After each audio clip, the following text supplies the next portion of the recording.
हूँ आपके साथ अतुल यादव और हमारे जस्ट बगल में बैठे हैं मनोज स्वराजी। लगातार इन्होंने EPS 95 की मुद्दा पिछले 1.5 साल से जमीनी स्तर से उठा करके ना जाने संसद भवन तक पहुंचाने का काम किया वीडियो के माध्यम से। इसी मुद्दे पे बात करेंगे आज मनोज स्वराजी। लगातार EPS की बात करते हैं। सबसे बड़ा एक सवाल होता है कि सवाल पेंशनरों से है। 10 साल से आप प्रदर्शन कर रहे हैं सड़क पर, हालांकि आप बुजुर्ग हैं, सड़क पर प्रदर्शन करना आपके सेहत के लिए भी सही नहीं है और ना ही आपके परिवार बल के लिए। इसके बावजूद भी आप दिल्ली की जंतर मंदिर पे प्रदर्शन करते हैं, लगातार 10 दिन आमरण अनशन करते हैं, तो कभी दिल्ली के रामलीला मैदान प्रदर्शन करते हैं, कभी सड़कों पे, तो कभी दिल्ली की लाठियाँ भी खाते हैं। इसके बावजूद भी, इतना करने के बाद भी आपको क्या मिला? जहाँ कभी 3000 रुपये की मांग कर रहे थे कि हमें 3000 रुपये दे दो, मेडिकल सुविधा दे दो, हम खुश हो जाएंगे साहब। मांग करते करते साल 2025 आ गया। पिछले 1 साल से आप मांग रहे हैं 7500 प्लस DA प्लस मेडिकल सुविधा। सबसे बड़ी बात यह है कि पेंशनर के जो अध्यक्ष हैं कमांडर साहब अशोक रावत जी हैं, लगातार उन्होंने कहा कि अगली बार मिलेगा। उन्होंने देश के प्रधानमंत्री नरेंद्र मोदी से मुलाकात की। 1 बार नहीं मुलाकात हुई, 2 बार नहीं हुई, 3 बार मुलाकात हुई। इसके बावजूद भी सिर्फ क्या मिला? तो सिर्फ डेट मिला। मैं यहाँ अशोक रावत को गलत नहीं ठहरा रहा हूँ, मैं आपको बता रहा हूँ कि 3 बार मुलाकात हुई। सांसद हेमा मालिनी से भी मुलाकात हुई, उन्होंने मोदी जी से मिलवाया, बातचीत करवाया। निर्मला सीतारमण से भी हाल फिलहाल में बातचीत हुई।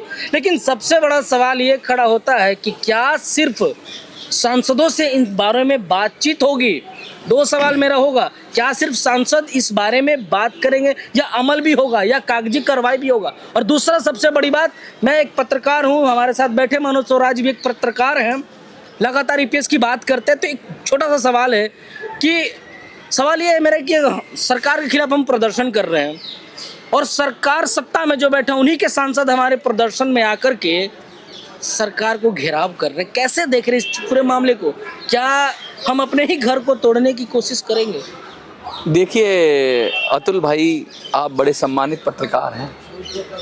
मैं चाहता हूं, मैंने अब तक जितने भी वीडियो बनाए हैं, मैंने किसी व्यक्ति विशेष का नाम लिया नहीं है जी।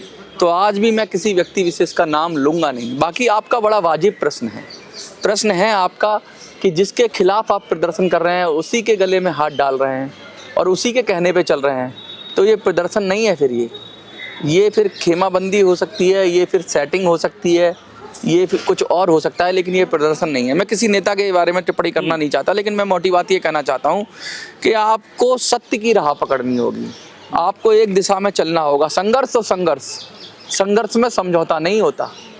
समझौता हो, अच्छी बात है समझौता हो, लेकिन समझौता होने के बाद कुछ मिलना चाहिए। संघर्ष भी करो और समझौता भी कर लो और कुछ मिले भी ना, तो फिर इसे क्या नाम देंगे? इसे कहेंगे, एक कहावत है 9 दिन चले 2.5 कोस, एक बड़ी फेमस कहावत है, 9 दिन चले 2.5 कोस। 10 साल 15 साल की मेहनत के बाद भी आपको अगर बजट में एक शब्द नहीं बोला गया तो सवाल तो उठेंगे, आपकी लीडरशिप पर भी उठेंगे, आप लोगों पर भी उठेंगे, बहुत सारे पेंशनर के नेतृत्व कर रहे हैं नेता, उन पर भी उठेंगे। आज एक प्रदर्शन था जंतर मंतर पे, बहुत साउथ से लोग आए थे, वो भी कह रहे हैं, बड़ा गुस्सा थे और लिटरली बोल नहीं सकता, ऐसे ऐसे शब्दों का इस्तेमाल किया उन्होंने मोदी जी के लिए। वो उनकी भड़ास थी, हम कैमरे पे उन शब्दों का उपयोग नहीं कर सकते। वो भाषा इतनी मतलब इतना कहते हैं ना, कोई गुस्से में आ जाता है तो क्या ही करे, तो वो जो जितनी गंदी बात कह सकता था कह रहा था, क्योंकि तड़प रहा है। कह रहा है इंडस्ट्रीज हैं, इंडस्ट्रीज वर्कर के लिए क्या क्या सरकार अभी सरकारी पेंशनर्स के लिए या सरकारी कर्मचारियों के लिए बहुत सारी चीज़ें ला रही है, 8वां वेतन आयोग ला रही है और पेंशन बढ़ाने की बात हो रही है, बहुत सारी चीज़ें हो रही हैं। अभी UPS लाए, यूनिफाइड पेंशन स्कीम लाए, ठीक है। EPS वालों के लिए क्या? 32 लाख से भी ज़्यादा लोग, लगभग 40 लाख के करीब ऐसे लोग हैं जिनकी पेंशन 1000 से भी कम है। बिल्कुल। अब इन्होंने न्यूनतम पेंशन में ये एक नया, अब तक तो कहते थे कि न्यूनतम पेंशन दे रहे हैं, अब ये कह रहे हैं जिसकी सर्विस पीरियड पूरा होगा उसको न्यूनतम पेंशन मिलेगी। सर्विस पीरियड यानी 58 साल पे का जो कुछ ऐसा कोई नियम बना दिया इन्होंने, जिससे वो 1000 देने से भी ये बच रहे हैं। मतलब काफ़ी 30-35 लाख लोग ऐसे हैं। बताओ, एक कंपनी बंद हो गई, मैं कह रहा हूँ एक कंपनी, एक इंडस्ट्री बंद हो गई, सरकार की पॉलिसी की वजह से बंद हुई या किसी वजह से बंद हुई, PSU बंद हो गई, अब वो कर्मचारी निकल गए, तो वो कहाँ जाए? अब उसकी नौकरी तो चली गई, उसके तो पूरे पीरियड हुआ नहीं, सेवा काल पूरा हुआ नहीं, तो उसको तुम 1000 भी देना नहीं चाहते। सरकार की कोई रेस्पॉन्सिबिलिटी नहीं है। मैं ब्याज की बात करूं तो लोग तो ये दावा करते हैं कि ईपीएस फंड का इतना ब्याज आता है कि अगर उस ब्याज से भी देना चाहे ना पेंशन तो लगभग करीब 1 लाख करोड़ हर साल जो है कि ईपीएफओ संगठन में जाता है। वो तो कंट्रीब्यूशन हो गया उससे। अब वो कितना जाता है क्योंकि हर साल बढ़ता है, 7.5 करोड़ के करीब अभी कंट्रीब्यूटर है, मतलब जिनका पैसा जा रहा है। पेंशन तो बाद में दोगे, अभी तो पैसा जा रहा है। मैं उस पैसे की बात नहीं कर रहा, मैं जो ईपीएफओ के पास जो पैसा है उसको वो ब्याज पे देता है, सरकार को दे, इधर उधर दे, उससे ब्याज आती है। तो मतलब उसमें आपके फंड में कोई कमी नहीं होगी। जो इंटरेस्ट आ रहा है, अब इंटरेस्ट से भी अगर पेंशन पे करना चाहें तो काफी हैंडसम अमाउंट मिल सकता है और अच्छा खासा पेंशनर को पैसा मिल सकता है। सरकार के लिए कोई मदद देने की जरूरत नहीं है, सरकार से बजट का प्रावधान नहीं है, वो प्रावधान ईपीएफओ कर सकता है। लेकिन सरकार के संकेत पर ही तो करेगा, सरकार के आदेश पर ही तो करेगा, सरकार के हुक्म पर ही तो करेगा, और सरकार की जब ग्रीन सिग्नल देगी सरकार तब करेगा। लेकिन सरकारें देना नहीं चाहती, सरकारें देना चाहती हैं फलाना स्कीम, लाडली बहना, लाडला भैया, जो कोई मांग नहीं रहा है नहीं इनके पास आती है। कल को लाडला कुत्ता भी आ जाए स्कीम तो पता नहीं, वो तो चुनावी एजेंडा है। नहीं कुत्ता लाडला, मैं सुनो तो सही, लाडला कुत्ता क्या होगा? जिसके पास एक कुत्ता होगा उसके लिए स्पेशल वो दिया जाएगा, स्पेशल खाना मिलेगा, स्पेशल खाना मिलेगा या पैकेज मिल जाएगा। आपने कुत्ता पाला हुआ है भाई तो आपको 2000 रुपए मिल जाएंगे। लेकिन वो बुजुर्ग है उसको नहीं देंगे, जिसका कंट्रीब्यूशन है उसको नहीं देंगे। ये काले कुत्ते को दे देंगे, रेंगते सांप को दे देंगे, ये मक्खी को दे देंगे, मच्छर को दे देंगे, सबको दे देंगे। उस बुजुर्ग से पता नहीं इनको क्या दुश्मनी है, ईपीएस 95 के बुजुर्ग से, उसको नहीं देंगे। क्यों नहीं दोगे भाई? तो ये नहीं देंगे ना तो इनको हटाना पड़ेगा। सवाल ये खड़ा होता है कि बड़े बड़े देशों में वॉर रुकवा देते हैं मोदी जी, देश में जो है कि जनसंख्या नियंत्रण करा देते हैं। यूपी में और तमाम जो राज्य में जहां बीजेपी शासित राज्य है वहां पे गुंडा राज। अतुल जी आपकी एक प्रॉब्लम है, अतुल जी आपकी एक प्रॉब्लम बीजेपी चाहे, अतुल जी आपकी एक प्रॉब्लम है। ठीक है, अगर वाकई आप ये बीजेपी के खिलाफ बात नहीं है। राहुल गांधी ने कौन सा ईपीएस 95 के लेके है? नहीं, वो तो विपक्ष में, सरकार में कौन है फिलहाल? अरे सरकार में मोदी, सरकार नहीं करेगी तो विपक्ष तो सवाल उठाएगा। सरकार नहीं दे रही, सरकार नहीं दे रही, इस सवाल पे भी आएंगे। हाँ। लेकिन फिलहाल तो सरकार में सत्ता के काबिज वही है मोदी जी। अरे हमारे लिए सरकार विपक्ष सब एक है। बुजुर्ग प्रदर्शन कर रहे हैं, सरकार और विपक्ष हमारे लिए एक ही है। नहीं, हमारे लिए पूछो क्यों? विपक्ष भी तो नहीं कह रहा हमारी बात। बताओ, राहुल गांधी ने एक बार कहा हो कि ईपीएस 95 के मुद्दे को एक शब्द निकला हो राहुल गांधी के मुंह से करोड़ों लोगों के लिए? बताओ निकला हो तो। कोई सांसद तो छोटा मोटा सांसद आ जाए, गुलाम आ जाए, वो कह जाए, उसकी वैल्यू नहीं है। लीडर कहना चाहिए। जो ईपीएस के बात है ना, वो राहुल गांधी लीडर हैं कांग्रेस पार्टी के, केजरीवाल लीडर हैं आम आदमी पार्टी के। क्या इनके मुंह से कभी निकला? कभी सुना आपने ईपीएस? क्या ये जानते भी है? अब मेरा पहला सवाल ही घूम के यहीं पे आ गया। फिर आपके जवाब में मेरा पहला सवाल फिर वापस आ गया कि प्रदर्शनकारी में जो सांसद आते हैं अपने आका के खिलाफ भी प्रदर्शन करने, क्या कभी इनने अपने प्रदर्शन में विपक्ष के नेताओं को इन्विटेशन दिया? बिल्कुल आती है, आते हैं। सुप्रिया सुले आई, विपक्ष की नेता हैं, बहुत सारे लोग आए। अतुल जी आपकी जानकारी के लिए बता दूं, पक्ष हो विपक्ष हो, इससे बात आगे निकल चुकी है। पक्ष और विपक्ष में सहमति बन गई है। कांग्रेस बीजेपी भाई भाई, देश बेच के खाई मलाई। दोनों को आरएसएस ही हैंडल कर रही है। अब मुझे क्या पता आरएसएस हैंडल कर रही है कि मुस्लिम लीग हैंडल कर रही है कि पाकिस्तान हैंडल कर रहा है, कि मुझे नहीं पता है। ये आप कह रहे हो आरएसएस हैंडल कर रही है। आरएसएस को आप कह रहे हो दोनों एक ही थाली के चट्टे बट्टे। हाँ, एक ही थाली। लोग कहते हैं कि भाजपा जो है आरएसएस के निशाने पे चलती है, और कांग्रेस को कहते हैं कांग्रेस सेवा दल के निशाने पे चलती है। कुछ लोग तो कहते हैं कांग्रेस। मतलब अब हम ये मान लें कि जो बुजुर्ग प्रदर्शन कर रहे हैं उनको कुछ नहीं मिलने वाला है। अब देखिए इन सरकारों, ये क्लियर है इन सरकारों से मोह भंग हो गया। सबसे पहले तो ना, नहीं, अगर कांग्रेस मिल चुकी है, भाजपा आपस में मिल गई, हाँ, इतना बड़ा स्कैम हो गया, हाँ, तो इसका मतलब बुजुर्ग उम्मीद छोड़ देना। नहीं, क्यों उम्मीद छोड़ेंगे? हमने कहा ना राजनीतिक विकल्प के लिए इतनी हमारी लड़ाई। ऑप्शन भाजपा और कांग्रेस से बड़ा पार्टी है कोई? अरे पेंशनर से बड़ा पार्टी कोई है देश के अंदर? मुझे बताओ कितने कितने कितने लोग हैं? आप मुझे छोटा छोटा सवाल बताना। आप ईपीएफओ का साइट तो देखी होगी आपने। 78 लाख की आपने बात सुनी, 78 लाख की आपने बात सुनी होगी। 78 लाख पेंशनर है, आज वो 80 लाख से ज्यादा है। अभी जो लेटेस्ट डेटा आया है 80 लाख से ज्यादा, 80 लाख परिवार, यानी लगभग 1 करोड़ मान लो। 7 करोड़ कंट्रीब्यूटर, 7 करोड़ से ज्यादा, 8 करोड़ लोग मोटा मोटा मान लो 8 करोड़ लोग इस योजना से जुड़े हुए हैं। और एक परिवार में कितने लोग होते हैं? 4-5 तो वोटर होता ही है भाई। बुजुर्ग है तो उसके बेटे होंगे, उसके नाती पोते भी होंगे, 4-5 वोटर तो होता है। अगर 8 करोड़ लोगों का अगर 5 भी मैं जोड़ दूं, एक परिवार में 5 लोग, तो 40 करोड़ लोग होते हैं। इनसे बड़ी पार्टी कौन सी लेकिन है? ईपीएस में भी दो गुट बन चुका है। कोई गुट नहीं है। महाराष्ट्र में 2 गुट है ईपीएस। अरे आपके जंतर मंतर पे हिंदू गुट में प्रदर्शन होता है। अरे ये गुट नहीं है, ये गुटगुटे हैं। हाँ, ये गुलगुले हैं। जो इकट्ठे करवा रहे हो कि एक इंसान के 5 बच्चे 5 वोट हो जाएगा, पता चलेगा 5 करोड़। अरे साहब ये, लेकिन ये जो 2 गुट बन चुका है, क्या वो इकट्ठे होकर के एक साथ प्रदर्शन? 2 गुट नहीं है, 2 गुट नहीं है। कुछ तथाकथित नेता हैं, वो अपने आप को लीडर मान बैठे। आप पे भी लगता है? हाँ लगेगा, कुछ तो लोग कहेंगे, लोगों का काम है। तथाकथित हम तो नेता भी लग रहा है। अरे तो हम तो ईपीएस के नेता है ही नहीं ना। हम तो ईपीएस के बात तो नेतागिरी वाले ही करते हैं। अरे बात तो नेतागिरी वाली करते हैं, नेता नहीं है ना। नेता तो जो स्वयंभू मसीहा बिचौलिया बनिएगा। हम बिचौलिया भी नहीं है। हम तो वो हैं जो कहते हैं ना, पत्रकार तो आग लगा देता है। आग लगाने का मतलब समझते हो? इसको पॉजिटिव भी ले लो, नेगेटिव भी ले लो। चिंगारी दिखाने का मतलब, चिंगारी आपके सीने में जलाने का काम है। मैं हर ईपीएस के बुजुर्ग के अंदर सीने में एक चिंगारी, मेरे सीने में ना सही तो तेरे सीने में हो सही, हो कहीं भी आग अपनी, लेकिन आग जलनी चाहिए। अच्छा, मैं सुनो मेरी बात अतुल भाई, सुन लो। अब कहा है छेड़ा है तो छोड़ेंगे नहीं, छेड़ा है तो छोड़ेंगे नहीं। आपने कहा ना नेता नेता नेता, नेताओं को साइड करो, किनारे करो। मैं यही कहता हूँ, अपना नेता खुद बनो। हमने जब पत्र भिजवाए तो हर व्यक्ति का नंबर गया प्रधानमंत्री को, लाखों पत्र गए। कोई हाँ मैं नेता नहीं था, मेरा नाम भी नहीं था, वो व्यक्ति नेता था, वो सीधा प्रधानमंत्री से सवाल करने के सशक्त हो रहा था। मैं चाह रहा हूँ एक आदमी खड़ा हो जाए, इन नेताओं की जरूरत ही खत्म हो जाए। इन मसीहाओं की चाहते बुजुर्ग फिर सड़क पर लेटना शुरू कर दे। बुजुर्ग अगर वोट देना ही दे देगा, मैं कह रहा हूँ सड़क पे लेटना तो छोड़ो, सड़क पे तो ये नेता लेटते हैं थोड़े बहुत, 50-60 आ जाते हैं। किसे नेता बनाने की बात कर रहे हैं? हम कह रहे हैं ना, हमें सजग आप बनिएगा नेता। अरे मैं क्यों बनूंगा नेता? जो बुजुर्ग बनाइएगा, जो अरे मैं कैसे बना सकता? हैंडल कर रहे हैं तो आप बताइएगा। अरे सर वो बनाएगा। तो प्लेटफॉर्म दीजिए। जो इस प्लेटफॉर्म का हीरो कौन है? जो नेता मालूम है कौन बनाता है? अच्छा आप बताओ नेता कौन बनाता है? आप बताइए। आप नरेंद्र मोदी, नरेंद्र मोदी नेता बनाते हैं कि वो जो देश की जनता नेता बनाती है? ये बताओ मुझे, इस बात का जवाब दो। नेता मैं बनाऊंगा कि ईपीएस पेंशनर बनाएगा? ईपीएस पेंशनर ने किसी को नेता नहीं बनाया है। कुछ स्वयंभू नेता हैं जिनके पास 1000-2000 आदमी होंगे, मैं मानता हूँ 5000 होंगे। अगर होते उनके पास लाखों आदमी तो भर देते ना रामलीला ग्राउंड। 2-2.5 हजार आवे सुकड़ गए। लेकिन आप भी नया नया तरीका देते रहते कि इस तरीके से बुजुर्ग करोगे तो पैसा मिलेगा। तो नेता बन रहे हैं ना आप।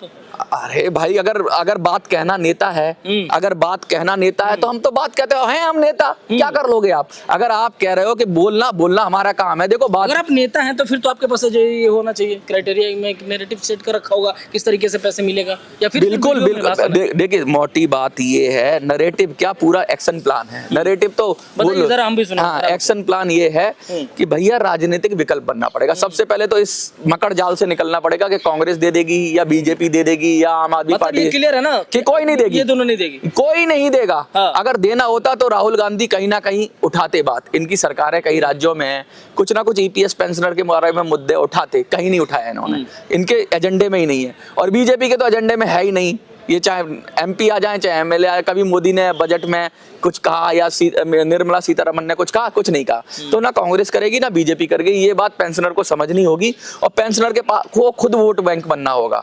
अपनी पार्टी, अपनी लीडरशिप पैदा करनी होगी, अपने नेता पैदा करने होंगे। एक नया पार्टी बनाओ, बिल्कुल चुनाव लड़ो। क्या करें फिर? क्या करें जब ये पार्टियां नहीं दे रही? तो क्या करें? मरता क्या ना करता ये बताओ। कितने साल रोए? अब ये बुजुर्ग के पास जिंदगी कितने दिनों की बची है? बुजुर्गों के अरे वोट की ताकत है ना। कई लोगों की तो आए दिन लोगों की जान जा रही है। तभी तो किस राह में भेज रहे हैं? तभी सही राह में भेज रहे हैं। 9 दिन चले, 2.5 कोस, 10 साल तक चल रही है ना। बुजुर्ग तो अभी दुनिया 10 साल हो सकता है हमारा इंटरव्यू होने से पहले एक बुजुर्ग और जान चले जाए। कई लोगों को बहुत उम्र क्या कर सकते हैं? क्या किस रास्ते में ले जा रहे हैं इन बुजुर्गों को? क्या करें फिर आप बता दो। यही तरीका, यही ढर्रे पे चलें जिससे 10 साल तक चल रहे हैं? ये तरीका सही है? देखो मेरी बात सुनो, अगर आपने एक आइडिया को 10 साल दिए तो दूसरे आइडिया को पनपने तो दो। हमने जो कहा है, हम एक ऐप लॉन्च कर रहे हैं, अभी ऐप लॉन्च कर रहे हैं, हमने 1 महीने का टाइम दिया है। हमने कहा 1 महीने के अंदर हम देख लेंगे कितने हमारे सदस्य हो रहे हैं। हमारे पास एकदम ऑनलाइन डेटा होगा, हमारे पास पता होगा कौन सा बुजुर्ग किस कोने में पड़ा हुआ देश के, उसके साथ कैसे मदद पहुंच सकती है और लोकल लीडरशिप कैसे उसको हेल्प कर सकती है। हम लोकल लीडरशिप निकालने की बात कर रहे हैं। हम पूरा संगठन इस तरह का नहीं कि कागज में संगठन अपने अपने प्यारे चमचों को बना दिया अध्यक्ष, अपने अपने चमचों को बना दिया उपाध्यक्ष। हम इस पूरे क्राइटेरिया को चेंज कर रहे हैं कि मैं नहीं बनाऊंगा, जो जनता पसंद करेगी वही आगे लीडरशिप आगे लीड करेगा।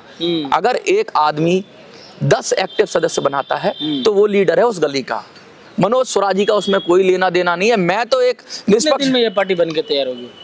पार्टी तो अभी बना दूं मैं, सबसे पहले अलग जगाना पड़ता है, सबसे पहले तो दिल। 1 साल से लगे पड़े हो। 1 साल से, हाँ देखिए ना, 1 साल से लगे 1 साल से 10-12 साल से कमांडर ब्रिगेडियर देखिए, कमांडर वमांडर मैं नहीं जानता कौन क्या है, आप बार बार उनको आप नहीं जानते, मैं जानता हूँ ना। मैं ना तो आप उनकी बात उनसे करिए ना, पत्रकार अरे आप उनकी बात उनसे करिए, आप उनसे बात करिए। मैं लीडर बन रहे हैं इसलिए आपको मैं नहीं बन रहा, पत्रकार हूँ, मैंने पहले ही घोषित मैं कर तो दिया। नाम लूंगा। लीजिए आप नाम, तो सवाल तो आप उन्हीं से करिए ना, उनका सवाल उनसे 1 करें। साल से अभी कर रहे हैं ईपीएस के लिए तमाम एमप्लॉयमेंट के प्रकार, लेकिन आपने अब तक क्या किया? हाँ मैंने अब तक तो- मैंने अब तक ये किया कि मैंने देखिए, एक कोई भ्रम में चलता है ना आदमी, मैंने उनकी आंखों का पर्दा हटा दिया, मैंने पर्दा फाश कर दिया। जिसने एजेंडे चल रहे थे ईपीएस के नाम पर, जो दुकानें चल रही थी, 1 साल से आप क्या कर रही है? 1 साल से चला रहे हैं, 1 साल एजेंडा चला रहे हैं। एजेंडा तो है ही। आप पे आरोप ये भी लग रहा है हाँ। कि चंद व्यूज और यूट्यूब से पैसे कमाने के लिए वो तो कमाता मनोज है। स्वराजी जो है हाँ। इस तरीके के वीडियो बनाते हैं जिसका कोई ना हाथ होता है ना पैर होता है ना सर होता है। देखिए आपके वीडियो के माध्यम से कहता हूँ, अभी भी ना 750 से 800 लोगों ने मुझे कहा कि मनोज पैसे ले लो। मेरे पास तो लोग इतना भरोसा करते हैं कि वो कहते हैं तुम अकाउंट नंबर बताओ, मैं पैसे डालता हूँ। लोग तो यहाँ पे क्यूआर कोड लगा के भीख मांगते हैं। मैं तो कहता भी नहीं, उससे पहले मेरे लिए खड़े हैं पेंशनर के लिए। क्यों दे रहे हो? दे रहे हैं, उनको अच्छा लगता है, उनके मन को भाया, वो कुत्ता काट के खाया भाई। पैसे क्यों दे रहे? वो तो पैसे की मांग कर रहे हैं ना। अरे वो पैसे, वो मैं उनकी लड़ाई लड़ रहा हूँ, 700 रुपए उनको पेंशन अच्छा, ही मिलता है। उनको अच्छा लगता होगा मैं उनकी लड़ाई लड़ रहा हूँ। वीडियो के माध्यम से लड़ाई लड़िएगा सरकार से। अरे वीडियो के माध्यम से सड़क पे जहां चाहे लड़ रहे हैं, यहाँ जंतर मंतर पे प्रदर्शन करते हैं, गलियों में घूमे दिल्ली की, जो हमारे से हो सकता था। और मैं बता दूं आपको, क्या पेंशनर प्रदर्शन करके आपको पेंशनरों का साथ मिला, पेंशनरों का सहयोग मिला, उनका पैसा आशीर्वाद मिला। नहीं, अरे आशीर्वाद तो वैसे भी देंगे, वो बाप समान है, तुल्य समान आशीर्वाद देंगे। हाँ। पेंशनरों का पैसा बढ़ा क्या, ये बताइए।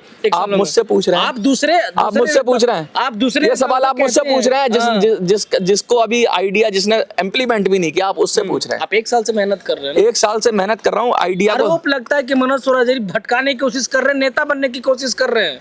कोशिश, इसका क्या जवाब? मुझे मत जवाब दीजिए, एक जवाब बात बताओ, दीजिए। ये मेरा दुनिया सवाल में नहीं कोई है। कोशिश करेगा तो नेता बन जाएगा? नेता कोशिश वही कर रहे हैं। नहीं, बनने से मैं नेता थोड़ी ना बन जाऊंगा। कोशिश तो कोई भी करता है, कोशिश करने से कोई नेता नहीं बनता है। नेता होने के लिए गट्स चाहिए। झूठा नेता तो बन सकता है कोई, बेवकूफ तो बना सकता है, फ्रॉड तो बन सकता है, किसी के साथ गद्दारी तो कर सकता है। असली नेता बनने के लिए कुव्वत चाहिए। प्लान क्या है आपका? प्लान तो सीधा सा है, प्लान तो सीधा सा। मतलब एक बार प्लान जानना चाहते हैं व्यूअर्स भी। अरे प्लान तो स्वराजी का प्लान क्या है? इसकी प्लान ये है कि बटन दबा दो, हाँ। बटन दबा दो सब सरकारों के खिलाफ, यही प्लान है। इतना छोटा, एक लाइन में बता दूं, वोट की ताकत, वोट की ताकत। और एक वोट पेंशनर जाति के नाम पे वोट करता है। सुनो बात सुनो। पेंशनर जाति के नाम पे वोट करता है, धर्म के नाम पे वोट करता है, पार्टी के नाम पर वोट करता है। पेंशन के नाम पर वोट करे, और जो पेंशनर की बात करे उसको वोट करे, और जो पेंशनर की बात करे वही देश पे राज करेगा। क्योंकि 40 करोड़ वोटर हो तुम, 40 करोड़ वोटर है पेंशनर से जुड़े हुए। ठीक है, 40 करोड़ हो गए, मान लिया 40। भाजपा को हटा दीजिएगा। हम किसी को नहीं हटा रहे, चलिए हम पेंशनर को लाना चाहते हैं। आप बीजेपी को, अरे हम बीजेपी, पेंशनर की उतनी संख्या तो है ही नहीं कि लोग, अरे आप सरकार बना ले अपनी। अरे नहीं है संख्या, तो फिर मैं तुमको डेमो देना पड़ता है अतुल भाई, तुमको डेमो देना पड़ता है। 80 लाख है, 80 लाख हैं पेंशनर, सरकारी डाटा है। 7 करोड़ कंट्रीब्यूटर हैं, कितने हुए? भाजपा को उठा दीजिए। अरे भाजपा छोड़ो ना, अरे भाजपा को, मैंने पेंशनर की बात की, मैंने पेंशनर की बात की। इतने लोग हैं, 8 करोड़ परिवार हैं। पहले हाँ और ना बोलो, बोलिए हैं या नहीं? हाँ, 8 करोड़ के परिवार यानी 40 करोड़ लोग हैं। अभी क्या है, ये लोग अपना जाति के नाम पे, धर्म के, पेंशन की तो मांग करते हैं, लेकिन जब वोट देने जाते हैं तो बीजेपी को देते होंगे, कुछ लोग कांग्रेस को देते होंगे, कुछ लोग आम आदमी पार्टी को, कुछ लोग सपा को, कुछ लोग बसपा को, कुछ लोग ममता बनर्जी की पार्टी को, कुछ लोग आपके जो सुप्रिया सुले की पार्टी को, ये देते होंगे। मेरा काम ये है कि इनको ये समझाना कि ये पार्टियां तुम्हारा काम नहीं कर रही हैं, अपने वोट को रोक लो। अब पहले मैंने रोकना सिखाया, मैंने हरियाणा में रोकना सिखाया कि नोटा को दो, कुछ लोगों ने रोका। फिर मैंने महाराष्ट्र में कोशिश की, लोगों ने रोका। फिर मैंने दिल्ली में कोशिश की, लेकिन आ तो रही भाजपा ही। अरे आने दो ना, हमारी कांग्रेस आ जाएगी तो हमारा क्या दे देगी पेंशन? नहीं, हम कांग्रेस लाने की बात ही नहीं कर रहे। अरे तो भाजपा आ रही है तो मैं क्या करूं इसमें, बताओ मैं क्या करूं। अब भाजपा को कौन लाया, कांग्रेस ही लाया, क्या मनोज स्वराज ही लाया भाजपा को? कांग्रेसियों ने वोट काटा, आम आदमी पार्टी का 15 सीट पे आ गई भाजपा। कांग्रेस से पूछो ना सवाल क्यों आई भाजपा, कांग्रेस जिता रही है नहीं, भाजपा को। आप बता रहे हैं ना इस तरीके से, लेकिन सरकार तो बनते जा रही है भाजपा की। अरे भैया कैसे पेंशनर हार अरे संसद भवन अरे में? अभी तो मैंने बताना शुरू किया साहब, अभी हमने कब कहा तक बताते रहिए? अरे जब तक लोग इकट्ठे नहीं होंगे बताता रहूंगा, जब तक जो लोग इकट्ठे हो जाएंगे, एकजुट हो जाएंगे। प्लेटफॉर्म दे रहा हूँ, ऐप दे रहा हूँ, इसी हफ्ते ऐप दूंगा, देखता हूँ लोग इकट्ठे हो जाते हैं, बिहार चुनाव में बजा देंगे डंका, पेंशनर खोल देंगे। क्या क्या बिहार चुनाव में क्या करिएगा? पलट देंगे, हाँ, मुद्दा मार देंगे हरियाणा। मात मारने जाइएगा इस बार हाँ, बिहार में? हैं? बिहार से शुरुआत करिएगा क्या? अब बिहार से शुरुआत करेंगे। गांधी जी ने कहते हैं चंपारण से शुरू किया था ना गांधी जी ने, और हमारी पार्टी का भी नाम हम बापू रख रहे हैं, महात्मा गांधी। तो हम सोच अच्छा, मतलब पार्टी का नाम भी आपने सोच रखा? हाँ, हमने सोच रखा है, देखो मिलेगा नाम नहीं मिलेगा, हम सोच रहे हैं बापू के नाम से। और बापू यानी बुजुर्ग, बापू यानी गांधी। और गांधी जी ने भी चंपारण से शुरू किया था, मुझे जहां तक याद है। भारत में जब आए, वैसे तो साउथ चुनाव किसको लड़वाइएगा, खुद लड़िएगा या फिर? पेंशनर्स को। मैं कैसे लड़ लूंगा? मैं दिल्ली का वोटर हूँ, बिहार में कैसे लड़ लूंगा? मैं महाराष्ट्र में कैसे लड़ लूंगा?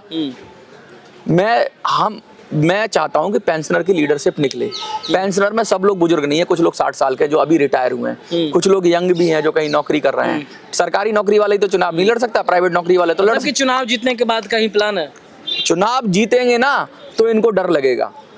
अगर हम वोट भी एक मुश्त दे देंगे ना किसी को, अगर सबसे पहले तो चुनाव संभव लग रहा है आपको बिहार में? बिल्कुल लग रहा है। दिल्ली के इतनी बड़ी पार्टी वहाँ पे, दिल्ली के अंदर 30,000 इतनी बड़ी पार्टी मेरे जैसे मेरी, अरे इन बड़ी दोनों को मात ये दे बड़ी, पाएंगे आप? अरे मात सुपड़ा साफ कर देंगे। अभी तो दिल्ली के अंदर ही 30,000 लोगों ने, 30 से 40,000 लोगों ने वोट किया, जब मैं कुछ नहीं हुआ। एक अकेला आदमी वीडियो बनाता है, 30-40,000 वोटों को इधर उधर कर सकता है। यहाँ एक वोट से हार जीत हो जाती है। रायता फैला देंगे हम, अतुल भाई, यादव जी, रायता फैला देंगे हम जीते ना हारे। लेकिन ऐसा तो नहीं है ना कि वोट कटवा बन के साबित हो जाइएगा? हाँ, वोट कटवा बोल सकते हो आप। क्यों दे दे तुमको वोट कांग्रेस, क्यों दे दे बीजेपी तुमको वोट, क्यों दे दे आरजेडी तुमको वोट, क्यों दे दे? तुमने हमारे लिए क्या किया? ये हम नहीं, तमाम लोग कहेंगे। अरे मैं वो नहीं अरे हाँ तो ठीक है, काट रहे हैं वोट, हमारा वोट हमारी मर्जी, संविधान ने हमें अधिकार दिया, हम जाए। फायदा क्या होगा बुजुर्गों को? फिर वोट कटवा बन के रह जाइए। अरे फायदा, अरे वोट क्या, 40 करोड़ वोट काटना है। 40 करोड़ हम जिस दिन वोट काट देंगे ना इस देश का, जिस दिन 40 करोड़ के वोट कटवा हो जाएंगे। संभव लग रहा है? क्या प्लान है? लोग सिर्फ ईपीएस के 95 के मुद्दे पे वोट तो आपको देंगे नहीं ना, बाकी लोग तो। और बिहार, अरे भाई, अगर ईपीएस 95 के मुद्दे पे सुनो मेरी, सिर्फ ईपीएस 95 की बात बिल्कुल करेंगे, उसी विधानसभा चुनाव सब कर रहे हैं ना। लोगों को रोजगार भी चाहिए ना फिर। हाँ, तो जिसको रोजगार, सुनो परवेश वर्मा ने, तो देंगे नहीं। परवेश वर्मा ने एक डायलॉग बोला था, मैं अपने सवाल भी जनता, सवाल का ही जवाब दे रहा हूँ, सवाल का ही जवाब दे रहा हूँ। सवाल लीजिए, ये जनता ही पूछेगी कि आप सिर्फ ईपीएस 95 की मुद्दा उठा रहे हैं, लेकिन बिहार में तो एजुकेशन सिस्टम पे बात हो नहीं करनी हमें बात। बोलो क्या गला दुखाओगे हमारा? आपको वोट ही नहीं देंगे। नहीं चाहिए हमें वोट, हमें पेंशनर का, हमें नहीं चाहिए रोजगार पे वोट, हमें नहीं चाहिए रोजगार पे वोट। क्या करोगे रोजगार पे? नहीं चाहिए मुझे युवाओं का वोट। लोग आपको वोट ही नहीं देंगे फिर? ना दे तो फिर आपका एजेंडा। अरे मुझे वो चाहिए ही नहीं, जो मुझसे रोजगार मांग रहा है वो वोट चाहिए ही नहीं मुझे। जो मुझसे रोजगार मांगेगा, भाई मैं कह नहीं रहा हूँ रोजगार की बात, जो पेंशन मांग रहा है ना, जो बुजुर्ग है, मैं सबसे पहले उसकी बात कर रहा हूँ। ना मैं रोजगार की बात कर रहा हूँ, ना मैं महिला की बात कर रहा हूँ, ना मैं जाति की बात कर रहा हूँ, ना मैं धर्म की बात कर रहा हूँ, ना मैं भ्रष्टाचार की बात कर रहा हूँ, ना मैं शिक्षा की बात कर रहा हूँ, ना मैं स्वास्थ्य की बात कर रहा हूँ। मैं सबसे पहले अपने कर रहे हैं आप लोगों को। अरे गुमराह कर रहा हूँ। अगर आपको ऐसा आपको लगता है गुमराह कर रहा हूँ, तो गुमराह कर रहा हूँ, वो करता रहूंगा। अगर अपने बुजुर्गों को रोटी देना, अपने बुजुर्गों को सम्मान देना, अपने बुजुर्गों को प्यार देना, अपने बुजुर्गों को पेंशन देना, अपने बुजुर्गों को हक और अधिकार देना गुमराह करना है, तो ये मैं गुमराह करूंगा। किसी का बाप मुझे नहीं रोक सकता गुमराह करने। बातों से गुमराह करिएगा, उनको न्याय भी दिलवाइएगा।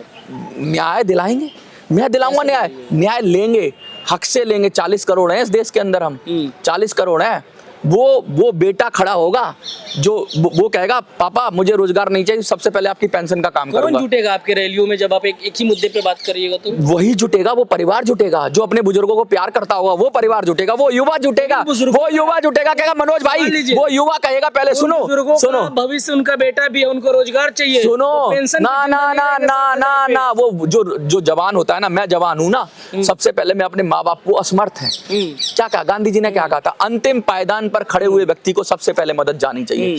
मैं मजदूरी करके खा लूंगा, युवा हूं मैं, मुझे जरूरी नहीं है कलेक्टर बना दो, मुझे जरूरी नहीं है सरकारी नौकरी कर दो, मुझे जरूरी नहीं है कि आप वहां पे बहुत बड़ा बिजनेस खोल दो। अरे मैं मजदूरी करके, मैं ठेला लगा के, मैं पकौड़े बेच के मैं जीवन चला लूंगा, लेकिन मेरा बुजुर्ग जो असमर्थ है, सुनो मेरी बात, उसको सबसे पहले न्याय मिलना चाहिए। मैं बात या बतौलाबाजी करने से बतौलाबाजी है, बतौलाबाजी कर रहा है। अरे बतौलाबाजी, आप समझ ही नहीं रहे हो बात को। मैं कह रहा हूँ एक परिवार के अंदर सब आपस में जुड़े हुए हैं, युवा भी है, महिला भी है, वयस्क भी है। तो बहिष्कार कर रहे हैं। अरे मैं उस परिवार के, मैं उस एक परिवार का, अरे मैं नहीं करना चाहता, मैं नहीं करना चाहता, शिक्षा पे मैं नहीं कर, रोजगार पे बात नहीं, क्यों नहीं करना चाहता? आपके पास एक मुद्दा है APS 95, अब उसी कोई तो कर नहीं रहा। आपका मुद्दा देखिए सुनिए, जबरदस्ती मुद्दा पकड़ने की कोशिश कर रहे हैं। सुनिए अब मेरी बात सुनिए, अब मेरी बात सुनिए अतुल भाई, अपनी अपनी प्रायोरिटी होती है।